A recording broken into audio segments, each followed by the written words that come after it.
मेरे जज्बात अभी तक ठंडे नहीं हुए हैं। मैं सुबह तक तुम्हारे जिस्म से खेलना चाहता हूँ। ये कहकर उसने मेरे दोनों हाथ पकड़े और कहा, ज़्यादा नखरे ना दिखाओ मेरे सामने। तुम मेरी बीवी हो। मैं तुम्हें हर एक पर्दे से और आज़ाद देखना चाहता हूँ। चलो जल्दी से अपने कपड़े उतारो। मैं तुम्हारे वजूद को हर पर्दे से आज़ाद करना चाहता हूँ। जब सलमान की बात सुनी तो मैं कांप के रह गई थी। मेरे हाथ ठंडे पड़ रहे थे। मैं तो पहले से ही शर्मो हया का प्याला पीकर आई थी। मैं हर वक्त पर्दे में रहने वाली लड़की कि मेरी बहन के मरते ही मुझे अपने बहनोई से निकाह जैसे पाक रिश्ते में बांध दिया गया। मैं तो छोटी उम्र की 18 साल की लड़की थी। सलमान तो मेरे बहनोई थे। मुझे उनके सामने शर्म महसूस होती थी। पता नहीं किस जन्म का बदला मुझसे लेना चाहते थे। वो हर तरह से मुझे अजियत देना चाहता था। मैं तो अपनी जगह से हिल भी नहीं पा रही थी, लेकिन उसने मेरे आगे बढ़कर मुझे अपने हसार में लिया तो मैं कांपने लगी। मैं तो एक नाजुक सी लड़की थी, अभी अभी जवानी की दहलीज पर कदम रखा था, लेकिन सलमान ने मुझे खींचकर अपने ऊपर गिरा दिया और मेरे वजूद से सारे पर्दों को आज़ाद कर दिया। मुझे बेलिबास करके बेड पर इतनी ज़्यादा तकलीफ़ हो रही थी कि मुझसे तो अब उठा भी नहीं जा रहा था। मुझे शदीद दर्द की टीज उठ रही थी। मैं रात भर सलमान की शिद्दतें बर्दाश्त करती रही थी। अब इतनी ज़्यादा तकलीफ़ हो रही थी कि मेरा जिस्म तकलीफ़ की वजह से टूट रहा था। मैंने अब अपनी हिम्मत से आंखें बंद करके बड़ी मुश्किल से अपने वजूद को संभालते नज़र अपने गिर्द पड़ी चादर को उठाया। मेरी नज़र एक बालकनी पर पड़ी तो वहाँ सलमान बिना शर्ट के इतनी सर्दी में खड़ा हुआ था। मुझे तो अब सलमान से नफ़रत महक पैदा होने लगी थी, जिसने मुझ पर बिना रहम किए मेरे वजूद पर हर तरह की तकलीफ़ देने की कोशिश की थी। जब शावर लेने वॉशरूम गई तो शावर के नीचे खड़ी हो गई। जैसे जैसे वो गर्म पानी मेरे वजूद पर पड़ रहा था वैसे मेरे वजूद से तकलीफ़ उठ रही थी। कितने वक्त शावर लेने के बाद मैं अपने गीले बालों को कैचे में जगड़ती हुई बाहर आई थी। मैं थकी हारी बेड पर बैठी ही थी कि इतने में सलमान आया और मेरे गीले बालों को देखते ही कहने लगा, तुम्हारी हिम्मत कैसी हुई अभी गुस्ल करने की? मुझसे पूछे बिना तुमने गुस्ल कर लिया? क्या तुमने अभी मेरे जज्बात ठंडे ही नहीं किए? अभी तो मुझे तुम्हारे वजूद को महसूस करना है, तुम्हारे करीब आना है और फिर मैं तुम्हारे वजूद से खेलना चाहता हूँ। तुम होकर अभी से गुस्ल करके बैठ गई हो? चलो उतारो ये कपड़े। मैं तुम्हें बिना लिबास के वजूद को अपनी आंखों में बसा लेना चाहता हूँ। सलमान की बातें सुनकर मेरी आंखों से आंसू गिर रहे थे। मेरे तो अब हाथ पैर कांपने लगे थे। रात भर सलमान की शिद्दतें ही एक बार फिर मेरी आंखों के सामने घूम गई थीं और फिर सलमान की इन बातों से मेरा दिल खौफ के मारे जोरों से धड़क रहा था। इतना कहकर वो मेरे करीब आया और मेरे दुपट्टे को खींचकर दूर फेंक दिया। दुपट्टे को उतारकर फेंकते ही मैंने रोना शुरू कर दिया। कल रात से तुम्हारी शिद्दतों को बर्दाश्त कर रही हूँ। मुझे अब बहुत दर्द हो रहा है। अब मैं फिर इस तकलीफ को बर्दाश्त नहीं कर पाऊंगी। अब मुझ में किसी भी तरह की हिम्मत नहीं है कि मैं फिर से तुम्हारी शिद्दतों को बर्दाश्त कर सकूं। रात भर तो तुमने मुझे एक सांस भी लेने नहीं दिया और अब फिर से तुम्हारा दिल मचल रहा है मेरे वजूद से तस्कीन हासिल करने के लिए। देखिए सलमान, मुझे बहुत तकलीफ हो रही है और रात भर जागने की वजह से मेरा सर भी बहुत दुख रहा है, इसलिए मुझे आराम करने दें। मैं अब सोना चाहती हूँ। वो कहने लगा, तुम यहाँ तुम्हारी बहन के बदले में आई हो। तुम्हें चाहिए कि मुझे सुकून पहुँचाओ। अभी मेरा दिल नहीं भरा, अभी मेरे जज्बात ठंडे नहीं हुए हैं। अब मेरे जज्बातों को ठंडा तुम नहीं करोगे तो और कौन करेगा? सिगरेट को पाँव के नीचे मसलता हुआ दोबारा मेरे ऊपर झुका था। वो इतना जुनूनी बन गया था कि बड़ी शिद्दत से उसने मेरे लबों को काटा कि बामुश्किल मेरे गले से आवाज़ निकली थी। मैं दर्द से कराने लगी थी। कुछ नहीं मेरी जान, इतना भी तड़पने की ज़रूरत नहीं। ये सब तो अब तुम्हें उम्र भर सहना ही है। अब इन सब की आदत डाल लो। मेरे सामने इतनी भी नाजुक बनने की कोशिश मत करो। मुझे नाजुक लड़कियां बिल्कुल भी पसंद नहीं है। तुम्हारा इस तरह से तड़पना मुझे बिल्कुल भी पसंद नहीं है। मैं तो चाहता हूँ कि बल्कि तुम भी मेरा भरपूर साथ दो। मैं जब भी तुम्हारे करीब आऊँ तो तुम मेरे लिए पागल हो जाओ और जब मैं तुम्हारे वजूद को छूता हूँ तो तुम भी पागलपन दिखाओ। खुद को अपना आप मेरे करीब करने की कोशिश करो। मैं तो उसकी अजियतें ही सहकर थक चुकी थी। वो हर तरह से मुझे अजियत और तकलीफ देना चाहता था, क्योंकि वो मुझसे मेरी बड़ी बहन का बदला लेना चाहता था। लेकिन अब वो दोबारा मेरे वजूद पर झुका तो पहले से भी ज़्यादा उसके लम्स में शिद्दत थी। अब की बार मुझे बर्दाश्त बिल्कुल भी नहीं हो रहा था। जैसे जैसे रात गुजर रही थी उसकी शिद्दत रात के इस अंधेरे में बढ़ गई थी। अब फजर का वक्त भी गुजर चुका था। हल्की हल्की रोशनी भी खिड़की से आ रही थी, लेकिन उसकी हवस इतनी बढ़ गई थी कि वो मुझसे दूर होने का नाम भी नहीं ले रहा था। मेरी आंखों से आंसू निकलकर तकिए में जज्ब हो रही थे। ये तकलीफ बर्दाश्त नहीं हो रही थी। मेरा पूरा वजूद लरस रहा था। मैं दिल ही दिल में सोचने लगी कि काश मेरी बहन ना मरती और इसके बदले में सलमान की बीवी बनकर यहाँ पर ना आती और उसके पागलपन की शिद्दत मुझे बर्दाश्त ना करनी पड़ती। सभी को तो मालूम था कि सलमान किस कदर शिद्दत पसंद है, लेकिन फिर भी मेरे माँ बाप ने मुझे इसकी अजियतें बर्दाश्त करने के लिए इसके साथ मेरा निकाह कर दिया। मुझे बिल्कुल भी अंदाज़ा नहीं था कि मुझे शादी की पहली रात उसकी अजियतें और तकलीफ़ का सामना करना पड़ेगा। और अब सुबह 7 बज रहे थे और कमरे में हल्की रोशनी फैल गई थी। जब सलमान के जज्बात थोड़े ठंडे हुए तो सलमान ने मुझे खुद से दूर किया और कहने लगा, अब तुम्हें इजाज़त देता हूँ, जाकर गुस्ल कर लो, लेकिन आइंदा मेरी इजाज़त के बगैर तुम गुस्ल नहीं करोगी। ये कहकर वो तो सोने के लिए लेट गया। मुझे तो हिलने की भी हिम्मत नहीं थी। मेरे अंग अंग से दर्द उठ रहा था। मेरी तकलीफ मजीद बढ़ चुकी थी। अब मुझ में तो गुस्ल करने की भी ताकत नहीं थी। मेरा पूरा वजूद तकलीफ के मारे लरस रहा था।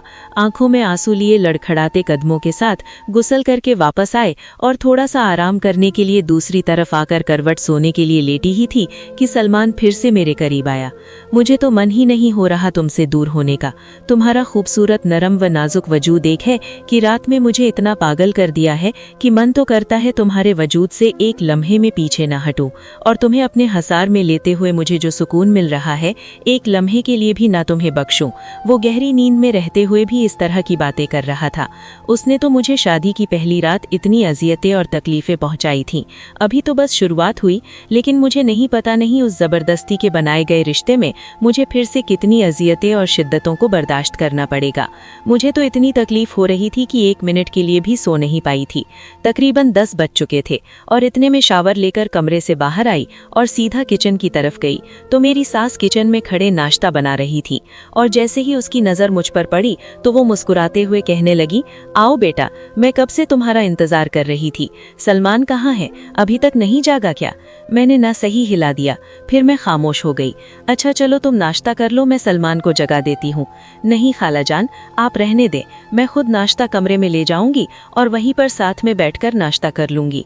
जब मैं ये कह रही थी तो खाला जान की नजरें मेरे दुपट्टे से मेरी गर्दन पर जा रही थीं, जहां न जाने कितने निशान बने हुए थे। इन निशानों को देखकर खाला जान का दिल धड़क गया था। सलमान की दरिंदगी साफ साफ मेरी गर्दन पर बने इन निशानों से नजर आ रही थी। खाला जान अफसोस भरी निगाहों से मुझे देख रही थी। शायद वो दिल ही दिल में सोच रही थी कि वो कम से कम मुझ पर तो रहम करें। खाला जान ने बहुत ही मोहब्बत से मुझे कुर्सी पर बिठाया और कहने लगी, बेटा मेरी बात सुनो।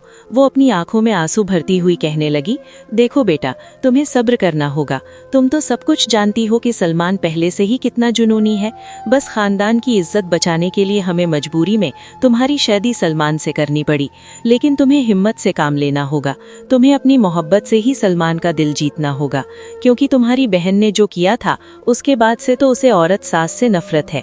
लेकिन देखना, वक्त के साथ साथ सब कुछ बदल जाएगा और तुम्हारे साथ मोहब्बत से पेश आने लगेगा।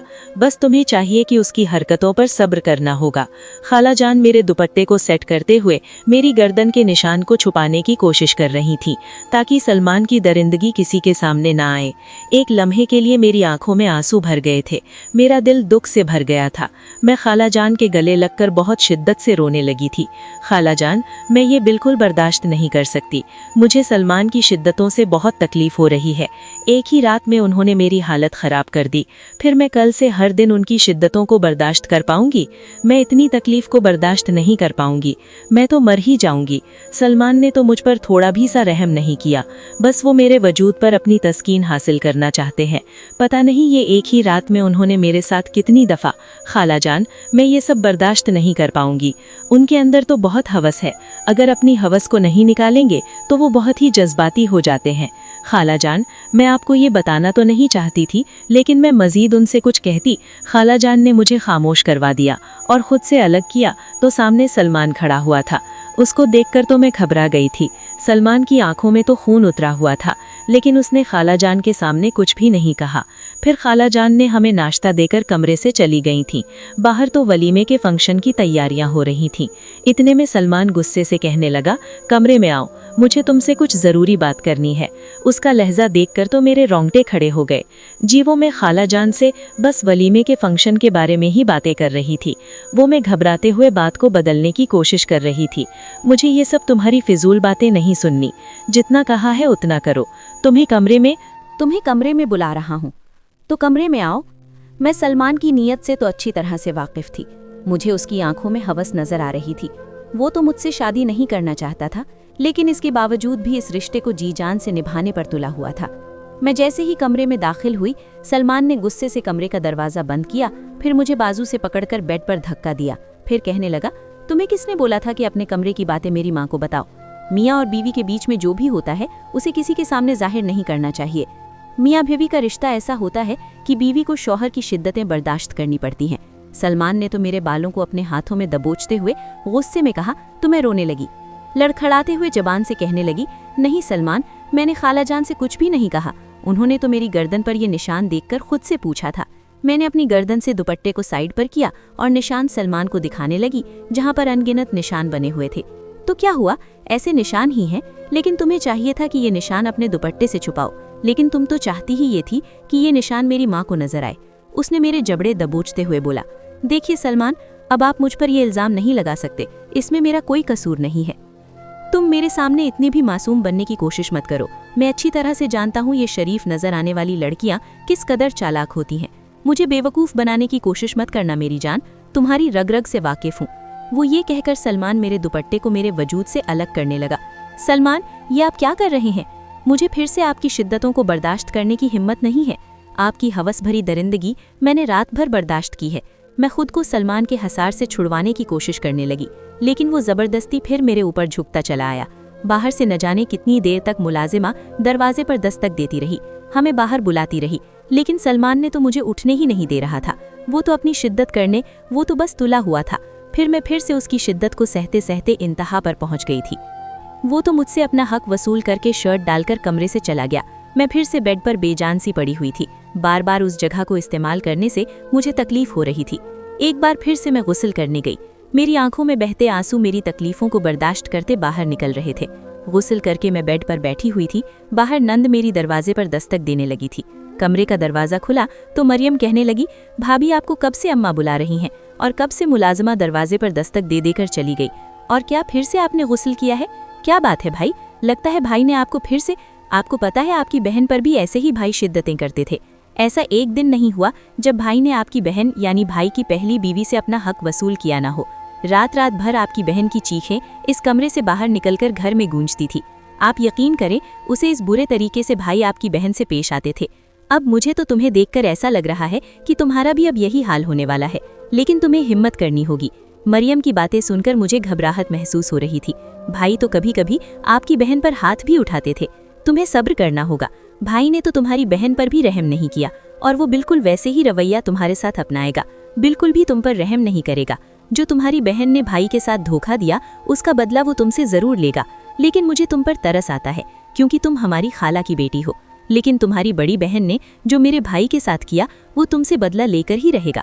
मरियम तो मुझे धमकाने की कोशिश कर रही थी और मुझे भरपूर डराने की कोशिश कर रही थी, मगर इसमें मेरी क्या गलती थी? जो मेरी बहन ने किया, इसमें मेरा क्या कसूर था? अच्छा, तो मुझे ये बताओ, क्या सच में तुम्हारी बहन के ताल्लुकात गैर मर्दों के साथ थे, जिसकी वजह से वो मेरे भाई के साथ शादी नहीं करना चाहती थी? लेकिन वाकई तुम्हारी बड़ी बहन बहुत खूबसूरत थी, और इसी खूबसूरती को देखकर मेरा भाई तुम्हारी बड़ी बहन पर फिदा हो गया था। लेकिन तुम्हारी बहन तो बहुत ही आगे निकल चुकी थी। वो गैर मर्दों से शादी के बाद भी मिला करती थी, और एक दिन तो वो गैर मर्द के साथ रंगे हाथों पकड़ी गई थी। मेरी बहन ऐसी नहीं थी, मैं चीखती हुई बोली। मरियम की बातें मुझे तकलीफ देने की कोशिश कर रही थी। मैं रोती हुई बोली, मेरी बहन ऐसी बिल्कुल भी नहीं थी। वो पाक लड़की थी। उसके किरदार पर उंगली उठाना बंद कर दो। वो बिल्कुल भी ऐसी नहीं थी। वो तो एक पर्दे में रहने वाली लड़की थी। वो तो तुम्हारे भाई ने उसे फिजूल खां बदनाम करके रख दिया है। ये सब झूठी अफवाहें हैं मेरी बहन के बारे में। मरियम के मुंह से इस तरह की बातें सुनकर मुझे बहुत तकलीफ हो रही थी। इतने में मरियम वहां से चली गई और पॉलर वाली मुझे तैयार करने के लिए आ रही थी। मैं बार बार जिद करने लगी कि मैं खुद से ही तैयार हो जाऊंगी, क्योंकि गर्दन पर जो निशान थे मैं वो किसी को भी नहीं दिखाना चाहती थी। मैं अपने सर से दुपट्टा भी नहीं हटा रही थी। ऐसे में मेरी हालत खालाजान समझ चुकी थी। फिर खाला मुझे प्यार से कहने लगी, देखो बेटा, तुम्हें डरने या शर्माने की कोई जरूरत नहीं है। कमरे में बस पॉलर वाली होती है जो तुम्हें तैयार करेगी, और कोई भी इस कमरे में मौजूद नहीं होगा। शाम को वलीमा है और तुम सलमान की बीवी हो, जल्दी से तैयार हो जाओ, जिद मत करो। इतना कहकर वो कमरे से बाहर चली गई। फिर जैसे ही पॉलर वाली की नज़र मेरी गर्दन पर पड़ी तो वो मुस्कुरा कर कहने लगी, लगता है तुम्हारे शौहर ने तुम्हें बहुत शिद्दत से प्यार किया है। लगता है वो शादी की पहली रात के लिए ही पहले से ही जज्बाती था, इसीलिए तो तुम्हारी गर्दन पर इतने निशान छोड़े हैं। उसकी बातें सुनकर मैं तो शर्म से पानी पानी हो गई थी। मेरी आंखों में नमी उतर आई थी। मैं बहुत शिद्दत से रोने लगी थी। मेरा रोना देखकर पॉलर वाली परेशान हो गई थी। क्या हो गया है, इतना क्यों रो रही हो? पॉलर वाली मुझे बहुत मोहब्बत से समझाने की कोशिश कर रही थी। देखो, ऐसा होता है, कई लड़कियों को मैंने ऐसा देखा है। बहुत से ऐसे मर्द होते हैं जो शादी के शुरू के दिनों में बहुत ही जज्बाती होते हैं और बड़ी ही शिद्दत से अपना प्यार करते हैं, लेकिन धीरे धीरे ही ठीक हो जाते हैं। शादी के पहले दिनों में वो थोड़ा जज्बाती होते हैं। इसी वजह से तुम्हें बिल्कुल भी परेशान होने की जरूरत नहीं है। तुम तो बहुत मासूम और खूबसूरत सी प्यारी सी गुड़िया हो, कम उम्र हो ना, शायद इस वजह से इतनी ज्यादा घबराहट हो रही है। तुम्हें बिल्कुल भी घबराने की जरूरत नहीं है। वो मुझे बहुत प्यार से समझा रही थी और मुझे तैयार कर रही थी, लेकिन मुझे तो सबके सामने बहुत शर्मिंदगी का एहसास हो रहा था। मुझे तो अब ये सोचकर सुकून मिल रहा था कि आज तो वलीमा है और रस्म के मुताबिक मुझे अपने मायके जाना था, और कम से कम 4-5 दिनों के लिए तो मैं सुकून से रह सकती थी। कम से कम 4 दिनों तक तो मुझे सलमान की शिद्दत बर्दाश्त नहीं करनी पड़ेगी। पॉलर वाली मुझे तैयार करके आईने के सामने आ चुकी थी। जब मैंने नजर उठाकर देखा तो मैं बहुत खूबसूरत लग रही थी। मैं मुकम्मल तौर पर एक अप्सरा लग रही थी। तैयार करके पॉलर वाली कमरे से चली गई थी। स्किन कलर के गाउन में मैं बहुत हसीन लग रही थी, और मुझे लेने के लिए सलमान कमरे में आया तो मुझे देखकर उसकी निगाहें मेरे वजूद से अटक गई थी। वो मुझसे नजरें ही नहीं हटा रहा था। वो धीरे धीरे मेरे करीब आया और अपने हाथ से मेरे गाल को छूते हुए कहने लगा, बहुत खूबसूरत लग रही हो। जितना तुम्हारा हुस्न है उतनी ही तुम्हें वफा होनी चाहिए। अगर तुम्हारे अंदर वफा निकली तो देखना फिर सलमान तुम्हें कैसे दीवानों की तरह मोहब्बत करेगा। बस अपनी बहन की तरह धोखेबाज न निकलना, फिर देखना मैं तुमसे कितनी मोहब्बत करता हूँ। तुम्हें पागलों की तरह चाहूंगा। तुम्हें सलमान खानजादा की बीवी का रुतबा मिलेगा। हर कोई तुम्हें इज्जत की निगाह से देखेगा। मुझसे वफा करती रहो, तुम्हें इतनी इज्जत मिलेगी कि तुम सोच भी नहीं सकती। वो मेरे और करीब आता गया। मैं पीछे कदमों से दीवार के साथ लग गई। मेरी निगाहें अपने आप नीचे हो गई। अपनी नजरें उठाकर मेरी तरफ देखो। मैंने कभी सोचा था पहली बीवी की बहन, जो कि सादा से पर्दे में रहने वाली लड़की, मुझे इस कदर खूबसूरत लगने लग जाएगी। लेकिन मुझे तुम्हारी बहन के धोखे का बदला चाहिए। जब तक मेरा बदला पूरा ना हो जाता तब तक तुम्हें मेरी इज्जत और बर्दाश्त और शिद्दतें बर्दाश्त करनी पड़ेगी। जब तक तुम्हारी बहन का बदला तुमसे ना ले लूं मुझे चैन नहीं मिलेगा। ये कहकर वो मेरे कमर पर हाथ रखकर खींचकर मुझे अपने साथ लगा चुका था। उसने इस तरह मुझे खींचकर अपने वजूद पर लगाया तो मैं कांपने लगी थी। उसके लम्स को महसूस करके मेरे जिस्म में करंट सा दौड़ गया था। कल रात वाली शिद्दतें फिर से मेरी आंखों के सामने घूम गई थी। कल ही रात ही उसकी शिद्दतों को सहकर मुझे पहले से ही मेरा जिस्म दर्द कर रहा था। रात भर जागने की वजह से भी मेरे सारे जिस्म में दर्द हो रहा था। सर भारी हो रहा था। मेरे करीब खड़ा हुआ था जब दरवाजे पर दस्तक हुई। प्लीज आप लोग बाहर आ जाओ, बाद में रोमांस कर लीजिएगा, सलमान की एक कजिन कमरे में दाखिल होते हुए बोली, और जोकर सलमान को सख्त नापसंद गुजरी। सर गुस्से वाली निगाह से उस लड़की की तरफ देखा तो वो कमरे से बाहर चली गई। सलमान मेरा बाजू पकड़ते हुए बाहर लेकर आया। वलीमे का फंक्शन लॉन में ही रखा गया था। मेरे हाथ को अपने हाथ की गिरफ्त में लेता हुआ लॉन की तरफ देख रहा था। वलीमे का फंक्शन वहां पर ही था। जैसे हम दोनों वहां पर आए तो सभी लोग हमें देखकर चांद सूरज की जोड़ी कह रहे थे। ऐसा लग रहा था जैसे हम दोनों को एक दूसरे के लिए बनाया गया हो। उम्रों के फर्क के बावजूद हम दोनों बहुत हसीन लग रहे थे, लेकिन सलमान की आंखों में दुनिया जहान की संजीदगी छाई हुई थी। मेरी माँ ने मुझे मुस्कुराते हुए गले लगाया और मेरी पेशानी पर बोसा दिया, लेकिन मैंने खास तवज्जो नहीं दी। मेरे अब्बू जहां ने भी आकर मोहब्बत से मेरे सर पर हाथ रखा। जब मेरी बहन का इंतकाल हुआ था तब मेरे बाबा ने अपनी बेटी के आखिरी दीदार से भी इनकार किया था। तब मुझे लगा था जैसे सब कुछ खत्म हो चुका है। जब मेरी प्यारी बहन का इंतकाल हुआ तो उसके जिस्म पर सलमान की दरिंदगी के निशान पड़े हुए थे, लेकिन मेरे माँ बाप ने इन निशानों को नज़रअंदाज कर दिया और मेरी बहन को बदकिरदार कहने लगे। और उसके इंतकाल के बाद भी खाला जान ने जानबूझकर मेरा रिश्ता सलमान से तय कर दिया, और यूँ मैं सलमान खानजादा की बीवी बनकर यहाँ आ गई। फंक्शन के बाद मेरी माँ कहने लगी, मेरी खाला को, तुम्हें तो पता है कि हमारे यहाँ रस्म होती है, तो कल आप लोग लेने आ जाना, आज हम लोग अपनी बेटी को वापस लेकर जा रहे हैं। ये सुनकर सलमान गुस्से से कहने लगा, क्या मतलब है खाला जान, ये रस्म तो बहुत पुरानी हो चुकी है, दुनिया कहाँ से कहाँ पहुँच गई और अभी तक आप लोग अपनी फजूल रस्मों से बाहर नहीं निकले। वो जिस तरह बदतमीज़ी से बोला, ये बात मेरे बाबा ने भी नोट की और मुझे भी बिल्कुल अच्छा नहीं लगा। यूनी की मम्मा के साथ बदतमीज़ी से पेश आना।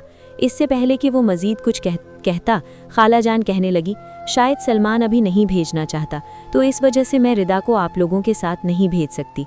खाला जानती थीं कि अगर सलमान किसी चीज़ से इनकार कर दे तो उसके साथ उसी चीज़ की इज्जत लगाई जाए तो वो किस तरह कद्र बदतमीज़ी से पेश आता है, और खाला चाहने से कोई बदतमीज़ी चाहती नहीं थी। ठीक है, कोई बात नहीं, मेरी माँ ने भी मुस्कुराते हुए कहा।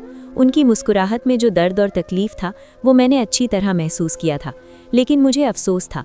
मैंने बोला था कि मम्मा बहन को तो सलमान ने मार दिया, लेकिन आपने मुझे फिर से इस जहन्नुम में क्यों भेजा?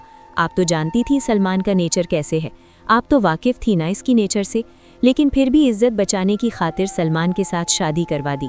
उसके बाद सलमान न जाने कहाँ चला गया। कमरे में आने के बाद मैं अपनी ज्वेलरी उतारकर साइड पर रखती हुई आईने में देखने के बाद मैं कपड़े तब्दील करने लगी। जैसे ही मैं बाहर आई, सामने ही बेड पर सलमान को पाकर मैं घबरा गई। तुमने किससे पूछ पर चेंज किया? अभी तो मैंने तुम्हें जी भर के देखा भी नहीं था और चेंज भी कर आई हो। मैं तुम्हारा इंतज़ार कर रहा हूँ, फ़ौरन से जाकर वहीं पहन कर आओ। मैं खुद अपने हाथों से उतार कर देखना चाहता हूँ। मेरे अंदर भी कुछ जज्बात हैं, कुछ मेरे ख्वाब हैं। तुम मेरे ख्वाबों को यूँ चकनाचूर नहीं कर सकती। वो संजीदगी से बोला। सलमान, आप क्या कह रहे हैं? मैं दुबई से कैसे मैक्सी डालकर आ सकती हूँ? मैं गिड़गिड़ाती हुई बोली। जैसे जाकर तुमने उतारी है ना, वैसे ही जाकर डालो। मैं कुछ भी नहीं जानता, मुझे तुम 5 मिनट के अंदर अंदर दोबारा उसी मैक्सी में नजर आओ। ये कहकर वो मुझे वॉशरूम की तरफ भेज चुका था। मैं उधर ही खड़ी हो गई। दिल बहुत शिद्दत से धड़क रहा था। कल रात वाले सलमान की शिद्दतें याद आ रही थी। मेरी आंखों में से आंसू बहने लगे। पापा, आप लोगों ने मुझे किस जहन्नुम में धकेल दिया? दिल ही दिल में सोचते हुए मैं दोबारा से उस भारी भरकम मैक्सी को डालने लगी और बामुश्किल उसको डालने के बाद उसकी जिप बंद करने की कोशिश करने लगी, जो कि किसी तौर पर भी नहीं हो रही थी। मैं बार बार हाथ पीछे करते हुए बंद कर रही थी, जब अचानक मुझे अपनी कमर पर किसी का हाथ महसूस हुआ। नहीं बंद हो रही है क्या? मैं बंद कर दूं? खोली क्यों थी जो बंद नहीं होती? वो मेरी गर्दन पर हाथ फेरते हुए बोला, जो कि जिप खुली होने की वजह से नजर आ रही थी। उसके ठंडे हाथों को अपनी कमर पर महसूस करते ही मैं जी चांद से कांप उठी थी। सलमान, बामुश्किल मेरे लब हिले थे, लेकिन आवाज़ नहीं निकल सकी थी। सलमान ने मुझे बाजू से पकड़कर सीधा किया, फिर मुझे अपनी तरफ किया और पीछे ड्रेसिंग के साथ लगाता हुआ बोला, अच्छा, मैंने तुम्हें बोला था कि मेरी मर्जी के बगैर ये कदम नहीं उठाओगी, तो तुमने ये चेंज क्यों किया था? मुझे अभी तुम्हें जी भर के देखना था। अब तुम्हें ये सब कुछ करने की सज़ा तो मिलेगी। अभी भी पीछे मेरी कमर पर सलमान की उंगलियां हरकतें कर रही थी। सलमान, सज़ा तो मिलेगी। अभी भी पीछे मेरी कमर पर सलमान की उंगलियां हरकतें कर रही थी। सलमान, मुझे तकलीफ़ होती है, ऐसी हरकतें नहीं करें, मैं सिसकते हुए बोली। तुम्हें तकलीफ़ ही देना चाहता हूँ। ये कहकर मुझे उस बाजू से पकड़ते हुए मुझे मोड़कर मेरी जिप को खोलने लगा। जैसे जैसे जिप के खुलने की आवाज़ आ रही थी, मैंने ज़ोर से अपनी आंखें बंद की। चलो ठीक है, इतनी रोशनी में तुम्हारे गाउन को नहीं उतारता, कहीं तुम शर्म से मर ही न जाओ। ये कहता वो मुझे अपनी बाहों में भर चुका था। सलमान, मैं गिर जाऊंगी, क्या कर रहे हैं? मैं नरमी से बोली। तुम जैसे पर्दे में रहने वाली लड़कियों के साथ खुलकर ही रोमांस करने का अलग ही मज़ा होता है। जैसे मैं तुम्हें मोहब्बत में पागल कर देता हूँ, वैसे ही तुम मुझे कर दो। वो फिर से अजियत और तकलीफ देने की कोशिश कर रहा था। आज से तकरीबन 1 साल पहले सलमान अपनी बीवी यानी कि मेरी बहन को बदकिरदारी का इल्ज़ाम लगाकर तलाक दे दी थी, क्योंकि उसे यही लगता था कि वो उसके साथ खुश नहीं है, बल्कि गैर मर्दों के साथ उसके ताल्लुकात थे। लेकिन बिल्कुल भी मेरी बहन बदकिरदार नहीं थी, वो भी हर दर्जे की मासूम लड़की थी। वो तो सलमान की अजियतें और तकलीफ़ें बर्दाश्त करने के बाद उसने खुदकुशी कर ली और सलमान की ज़िंदगी से हमेशा के लिए चली गई। और फिर उसी दिन खाला जान ने अपने बेटे की दरिंदगी को छुपाने की खातिर मुझसे उसका निकाह तय कर दिया, क्योंकि इसमें सलमान की इज्जत का सवाल था। खाला जान नहीं चाहती थीं कि उसकी दरिंदगी और हवस दुनिया के सामने आए, इसलिए उन्होंने मुझे भी इस जहन्नुम में धकेल दिया। लेकिन सलमान तो तस्लीम नहीं करना चाहता था। लेकिन खाला जान ने 2-3 धमकियां भी लगा दी कि तुम्हें रिदा के साथ निकाह करना होगा और मजबूरी में उससे निकाह करना पड़ा। लेकिन जब उसने मुझे बहुत करीब से देखा, मुझे छुआ, मुझे अजियत और तकलीफ दी, तो एक अजीब सा सुकून मुझे महसूस हुआ था। तब से यही लग रहा था कि मुझे सिर्फ अजियत और तकलीफ देने से ही सुकून मिलता है। रात भर उसकी शिद्दतें बर्दाश्त करते हुए अभी मेरी आंख लगी ही थी जब दरवाजे पर बहुत जोर से दस्तक होने लगी। मैं बामुश्किल अपनी आंखें खोलते हुए दरवाजे तक आई। दरवाज़ा खोला, बिखरी हुई हालत में सामने खड़ी हुई मुलाजिमा को देखने लगी। बेबी जी, बाबा आपका नाश्ते पर इंतज़ार कर रहे हैं। मेरा तो जी चाहा चीख चीख कर रोने लग जाऊं। अपने वजूद को बामुश्किल संभालते हुए कहने लगी, ठीक है, हम आते हैं। ये कहकर मैं आकर बेड पर सोने के लिए लेट गई। मेरा मूड बिल्कुल भी उठने का नहीं था। मेरा सारा जिस्म दर्द से कराह रहा था। अभी लेटी ही थी कि जब अचानक मुझे अपने कमर पर सलमान की चलती हुई उंगलियां महसूस हुई तो नींद से उठ गई। दिल बड़ी शिद्दत से धड़कने लगा। फौरन ही उठकर बैठ गई। बहुत ज़्यादा तड़पती हुई तो मेरी कुर्बत में कल रात मुझे अंदाज़ा हुआ है, ये कहकर वो सरगोशियाँ करने लगा। बाहर सब लोग हमारा नाश्ते पर इंतज़ार कर रहे हैं, हमें चलना चाहिए। ये कहकर इससे पहले कि सलमान का मूड बदलता, मैं फ़ौरन से उठकर वॉशरूम की तरफ चली गई। वॉशरूम का दरवाज़ा बंद करके ही जाकर आईना के सामने खड़ी हो गई। अपने बालों को एक साइड पर किया और अपनी गर्दन पर बने हुए अनगिनत निशान देख रही थी। अपने होंठ के पास देख रही थी। हर जगह उस शख्स की शिद्दतों के निशान बने हुए थे। मैं कहाँ से निशान छुपाती। मैं इन सब को छुपाते छुपाते तंग आ चुकी थी। अपने दुपट्टे को अपनी मुट्ठियों में दबोचा मैं कपड़ों समेत शावर के नीचे खड़ी हो गई। न जाने कितनी देर तक नहाती रही। तकरीबन मुझे 1 घंटा हो चुका था शावर के नीचे खड़े हुए। आज शावर से बाहर निकलने का इरादा नहीं है। कब से मैं तुम्हारा इंतजार कर रहा हूँ। मैं भी तो आ गया हूँ, लेकिन तुम अभी बाहर ही नहीं निकली हो। एक दफ़ा मुझे अपना दीदार करवा दो। सुबह सुबह अपने शौहर के अंदर लगी हुई थोड़ी सी प्यास कम कर दो, उसके बाद नीचे चलते हैं। उसकी ऐसी बात सुनकर मैं मजीद कांपने लगी। स्याह रंग के लिबास में जब बाहर आए तो मेरे भीगे हुए बाल देखकर सलमान का दिल बड़ी शिद्दत से धड़का। मेरे चेहरे पर एक अलग सा रूप आया हुआ था। मेरे साफ शफाफ गर्दन पर बने हुए हल्के हल्के निशान सलमान को मुस्कुराने पर मजबूर करने लगे। और कुछ ज्यादा ही तुम्हारी नन्ही सी जान पर जुल्म कर बैठा हूँ, लेकिन क्या है ना, मैं बहुत बड़ा सतमगिर हूँ। मेरी यही मोहब्बत होती है। अगर तुम इसे मोहब्बत नहीं समझती, जुल्म समझती हो, तो तुम्हें नहीं मालूम न जाने कितनी लड़कियां हैं जो इस मोहब्बत को तरस रही हैं जो सलमान तुमसे करता है। उन्होंने अपनी पहली वाली बीवी को भी हवस का निशाना बनाया है। दिल ही दिल में सोचते हुए सामने खड़ी हो गई। मुकम्मल तौर पर उस शख्स को इग्नोर कर रही थी। उसने अपने बालों को खुश्क करना शुरू कर दिया। जैसे ही बाल खुश्क हो गए तो वो सलमान के साथ नीचे आ गई। आज भी मेरा चेहरा मुरझाया हुआ था। मेरे चेहरे पर बिल्कुल संजीदगी छाई हुई थी। सलमान तो एक ज़रूरी काम के लिए बाहर चला गया।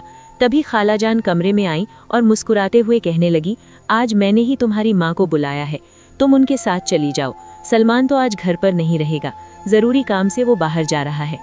इसलिए उसकी गैर मौजूदगी में अपनी मां के साथ घर चली जाना और सलमान के आने से पहले ही जाना। खालाजान की ये बात सुनते ही मैं बहुत खुश हो गई। कम से कम मुझे एक रात के लिए तो सुकून मिलेगा। एक दिन तो भरपूर आराम करूंगी। और इतने में ही मेरी माँ मुझे लेने के लिए आ गई है।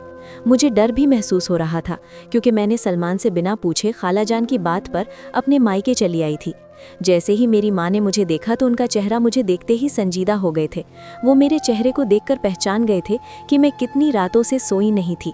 मेरी आंखों के नीचे हल्के सियाह दायरे बने हुए, लेकिन वो देखकर भी खामोश हो गई थी, कुछ भी नहीं कहा था। मैं अपनी माँ से कहने लगी, माँ मुझे आपसे बात करनी है। ये कहकर मैं माँ के साथ कमरे में चली गई। माँ, मैं सलमान के साथ नहीं रह सकती। माँ, आप नहीं जानती वो कितना बड़ा जालिम है। वो हवस भरा दरिंदा है। आप ही को भी इसने अपनी हवस भरी दरिंदगी से ही मारा है। रोज़ वो इस पर जुल्म करता है, मारता पीटता था और अपनी हवस मिटाने के लिए बेइंतहा उन पर तशद्दुद करता था। माँ, मैं उसके साथ रहकर अपनी ज़िंदगी बर्बाद नहीं करना चाहती।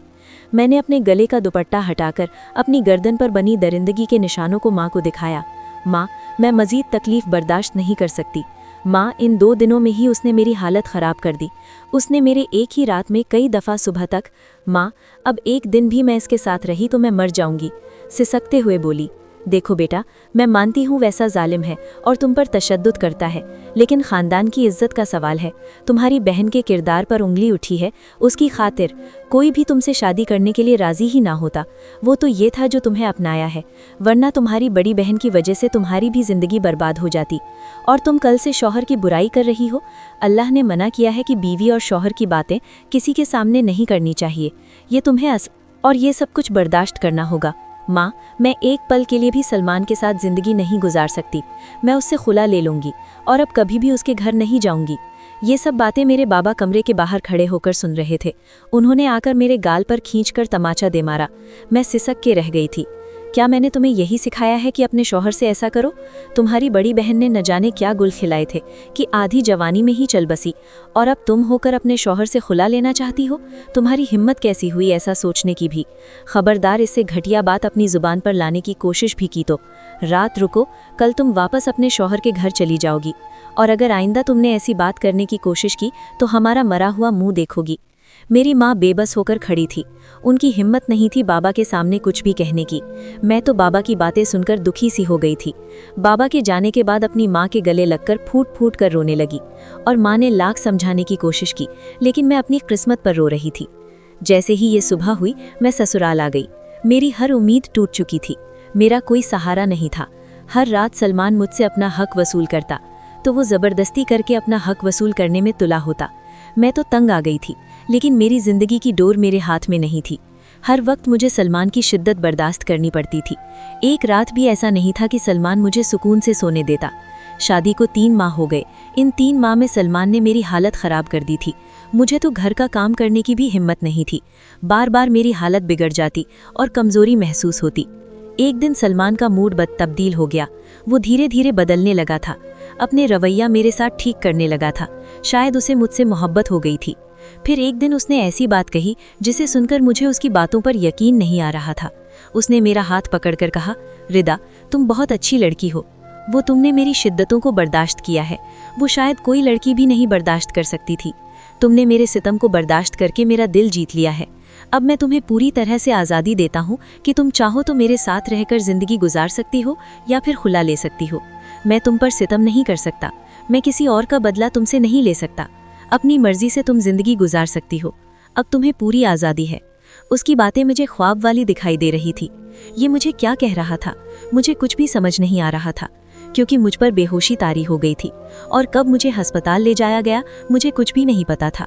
जब होश आया तो मैं अस्पताल के बेड पर थी और सामने सलमान और डॉक्टर खाला चांद खड़े थे। सलमान और खाला चांद के चेहरे पर खुशी के आसार दिखाई दे रहे थे, और जैसे ही मुझे होश आया तो डॉक्टर ने मुझे खुशखबरी सुनाई कि मैं माँ बनने वाली हूँ। ये बात सुनकर मुझे खुशी तो हुई थी, लेकिन फिर अगले ही लम्हे मुझे दुख सा हुआ था। फिर मेरा मुरझाया हुआ चेहरा देखकर सलमान ने कहा, तुम्हें अब घबराने की या डरने की कोई ज़रूरत नहीं है। तुम मेरे बच्चे को जन्म देने वाली हो, इसलिए तुम्हें हर तरह से हिफाजत मिलेगी। अब तुम्हें किसी भी बात से परेशान होने की ज़रूरत नहीं है। मैं तुम्हारे करीब भी नहीं आऊँगा। इतना कहकर सलमान चला गया, और यूं खाला चांद मुझे समझाने लगी। मेरी पेशानी पर बोसा दिया और कहने लगी, चलो घर चलते हैं और खुशखबरी सारे लोगों को सुनाते हैं। मैंने कहा था ना तुम्हें, वक्त के साथ साथ सलमान बिल्कुल ठीक हो जाएगा। अब तुम्हें इन सब बातों से परेशान होने की ज़रूरत नहीं है। अब तुम्हें हिफाजत से रहना होगा। लेकिन मैं दिल ही दिल में सोचने लगी, सलमान का रवैया एकदम से मेरे साथ बदल गया था। जो भी था, अल्लाह ने मेरे साथ अच्छा किया था। और मैं पूरे 9 माह हिफाजत से रही, और 9 माह बाद मैंने एक चांद से बेटे को जन्म दिया। सलमान अपने बेटे को देखकर बहुत खुश हो गए और मेरे साथ अच्छा सलूक करने लगा, और अब मेरी ज़िंदगी खुशियों से संवर गई थी। अब सलमान मेरी मर्जी के बिना मेरे करीब भी नहीं आते थे। वो पूरी तरह से बदल चुके थे। अब मैं उनसे बहुत खुश हूँ।